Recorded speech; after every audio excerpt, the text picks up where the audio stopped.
All right, let's just dive right in. I want you to imagine, just for a second, that the world around you isn't quite as solid as it seems. What if a dream could actually reach out and grab you? And what if that line between who you are and what you're looking at just started to melt away? Well, that is the brilliant, unsettling world we are about to step into. And it all kicks off with a sentence like this one. This is a line from one of the most famous short stories we're going to look at today. And it just immediately puts you on edge, right? I mean, think about it. Smells? In a dream? They're not supposed to have smells, but in this world, they do. And trust me, those smells, they're a warning. The story's called The Night Face Up. And picture this. A guy gets into a pretty bad motorcycle accident. So he's lying in a modern hospital bed, recovering, and he starts to drift in and out of sleep. And when he sleeps, he dreams he's a warrior being hunted by Aztecs through a jungle, part of a ritual they called the Flower War. But here's where it gets weird.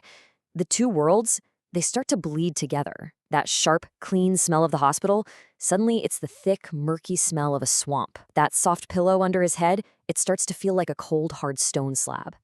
And this is where the story just twists the knife. The whole time, the narrator is clinging to the hospital, the bright lights, the doctors. That's his reality, his safe place. The jungle is just the nightmare he keeps falling into. But then the author, Cortázar, he just pulls the rug out from under you. He forces you to ask this absolutely terrifying question. What if he's got it all wrong? What if the hospital, the motorcycle, the entire modern world, what if that's just the fever dream of a man about to be sacrificed on an Aztec altar? So, who's the guy who came up with this stuff? Who is the mind behind these kinds of reality-bending nightmares? Well, let's meet the architect himself. Meet Julio Cortázar. And look, calling him just a writer doesn't even begin to cover it. The guy was more like a literary magician, an illusionist who didn't just tell stories, he played games with how stories are told. It's like he built all these secret trapdoors into his writing, and we, the readers, just kind of stumble right into them. So, a little background on the man himself. Though he was born in Belgium, he's a huge name in Argentine literature, a major player in what they call the Latin American boom. He was an intellectual who ended up leaving Argentina for Paris because he was fed up with the political situation there. He's famous for this wild, groundbreaking novel called Hopscotch, where you don't even have to read it in order. You can literally jump around the chapters and build the story yourself. And get this, it makes perfect sense when you hear it. He's the guy who translated Edgar Allan Poe into Spanish. I mean, of course he was. They were both kind of obsessed with the spooky, weird corners of the human mind. Okay, so his whole style, his specialty, fits into this genre called the fantastic. And don't just think fantasy, like dragons and magic. It's different. The key, the absolute heart of it, is this feeling of hesitation. Something totally impossible suddenly happens in a normal, everyday world. And for a split second, you and the character are just frozen, asking, wait, did that just happen? Am I losing my mind? Cortázar loved to trap his readers right there, in that little pocket of total uncertainty. Want to see exactly how he does this? Let's dive into our first example. The story is called Axolotl, and it's all about what happens when that line between the observer and the observed just completely vanishes. The entire story builds to this one single chilling line. Just, now I am an axolotl. That's it. No big explanation, no fanfare, just poof, a total identity swap? So the question is, how on earth do we end up here? Well, Cortázar leads us down the path step by chilling step. First up, fascination. You've got this guy in Paris who gets completely hooked on these weird little creatures, axolotls, at an aquarium. I mean, he goes to see them every single day. Then it gets deeper. It becomes a connection.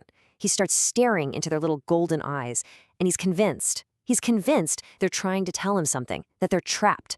And then, the moment it all breaks, dissolution. He presses his face right up against the tank glass, and he sees his own face staring back at him, but from the outside. And that's it. Game over.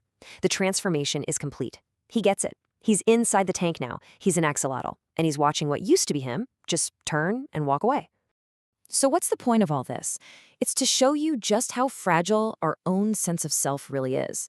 That line we think is so solid, the one between me and everything else, Cortázar is basically saying it's as thin as a pane of glass, and it can shatter. But Cortázar's playground isn't just about dreams or identity swaps. Oh no, he could find horror in the most mundane stuff you could imagine. a friendship, an old rock. Which brings us to our next story, the idol. And man, you'll see what I mean. And it starts off so normal, just two buddies, Miranda and Somoza, on an archaeological dig in Greece. They find this little ancient stone statue. Cool, right? A piece of history, something for a museum. At least, that's what you're supposed to think. But something starts to shift with one of them, Somoza. For him, this little statue starts to become more than just a lump of stone. He gets this weird obsession with it. He doesn't want to study it like a scientist anymore. He wants to, connect with it on some ancient primal level. And there it is. That's the first tiny crack in the everyday world. And from there, things go from 0 to 100 real fast. Somoza basically locks himself in his studio with this thing, and when his friend Moran checks on him, he starts talking about ancient rituals, and then drops this line: sacrifice. Suddenly, that word is just hanging there in the room. And you realize, okay, this isn't about science anymore. This has turned into something really, really dark. And then the whole thing just explodes into this absolutely horrific scene. Somoza, completely gone, believes he needs to make a blood sacrifice to the statue to achieve union with it. He attacks his friend Mirand with a stone axe. It's brutal. But here's the thing. In the struggle, Somoza is the one who ends up dead. You think, phew, it's over. But no. The real horror is what happens next. In the final, unbelievable twist, Mirand, the sane one, picks up the bloody axe, smears his friend's blood on the idol, and then waits, naked, ready to kill the next person who walks through the door. The obsession didn't die with Somoza. It just jumped. So, okay, we've been through these wild, nightmarish stories. What is it that makes them stick with you so much? What's the secret sauce? It's this. Cortázar isn't just telling you a story. He's actively playing a game with your brain, with your whole sense of what's real. I like to call it the Cortázar effect. He takes the line between a dream and the person dreaming and just smudges it all up, like in The Night Face Up. He completely shatters the barrier between you and what you're looking at, like in Axolotl. And he shows you how something totally normal can become a source of absolute terror, like that statue in The Idol. The bottom line is, you can't just sit back and read Cortázar. He makes you a part of the story. He forces you to ask the questions and makes you feel like the floor is about to give away. And that's really the feeling he leaves you with. After spending time in these worlds where reality is as stable as water, you kind of have to turn that question on yourself, don't you? So let me ask you, how certain are you right now that you're not the one in somebody else's dream?